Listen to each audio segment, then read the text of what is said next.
नमस्कार दोस्तों, आज हम भारत के महान वैज्ञानिक, मिसाइल मैन और जनता के राष्ट्रपति डॉक्टर एपीजे अब्दुल कलाम के जीवन की एक विस्तृत कहानी लेकर आए हैं। यह कहानी है संघर्ष, लक्ष्य और लगन की, जो हर युवा को प्रेरित करती है। डॉक्टर अब्दुल कलाम का जन्म 15 अक्टूबर 1931 को तमिलनाडु के रामेश्वरम के धनुषकोडी गांव में हुआ था।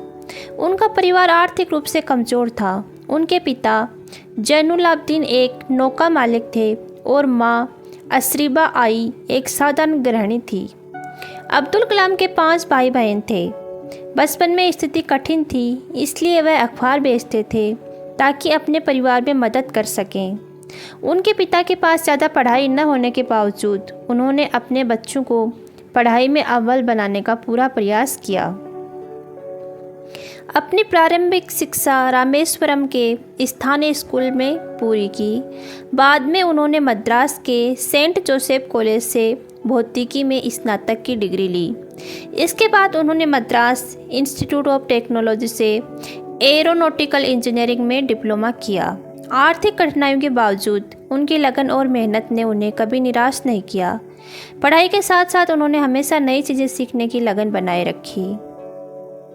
डॉक्टर कलाम ने अपने करियर की शुरुआत 1960 में रक्षा अनुसंधान एवं विकास संगठन DRDO से की। कुछ समय बाद वे भारतीय अंतरिक्ष अनुसंधान संगठन इसरो से जुड़ गए। यहाँ वे भारत के पहले स्वदेशी उपग्रह लॉन्च व्हीकल के प्रोजेक्ट डायरेक्टर बने। उनके नेतृत्व में 1980 में भारत का पहला उपग्रह रोहिणी सफलतापूर्वक अंतरिक्ष में भेजा गया। 1980 के दशक में उन्होंने integrated guided missile development programme शुरू किया, जिसके परिणाम स्वरूप भारतीय रक्षा प्रणाली में अग्नि और पृथ्वी जैसी मिसाइलें विकसित हुई। उनकी वैज्ञानिक प्रतिभा और कड़ी मेहनत की वजह से उन्हें मिसाइल मैन के नाम से जाना गया। 1998 में डॉक्टर कलाम ने पोखरण में भारत के दूसरे परमाणु परीक्षण में तकनीकी और रणनीतिक भूमिका निभाई, जिससे भारत विश्व में एक परमाणु शक्ति के रूप में स्थापित हुआ। इससे भारत की सुरक्षा और सम्मान को विश्व स्तर पर मजबूती मिली। उन्होंने रक्षा मंत्रालय में विज्ञान सलाहकार के रूप में भी सेवा दी और देश को आत्मनिर्भर बनाने में महत्वपूर्ण योगदान दिया।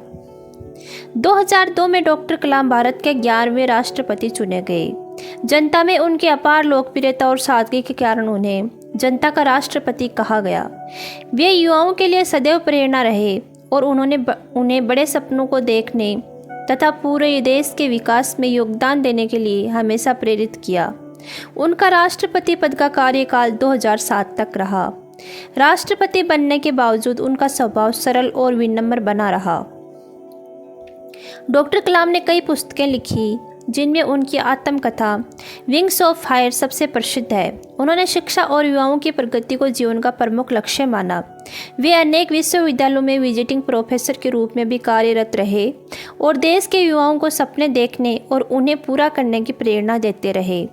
उनके विचार आज भी लाखों लोगों के लिए मिसाल हैं। कलाम साहब अपने अनुशासन, सादगी और देशभक्ति के लिए जाने जाते थे। वे शाकाहारी थे और हर स्थिति में संयम से काम लेते थे।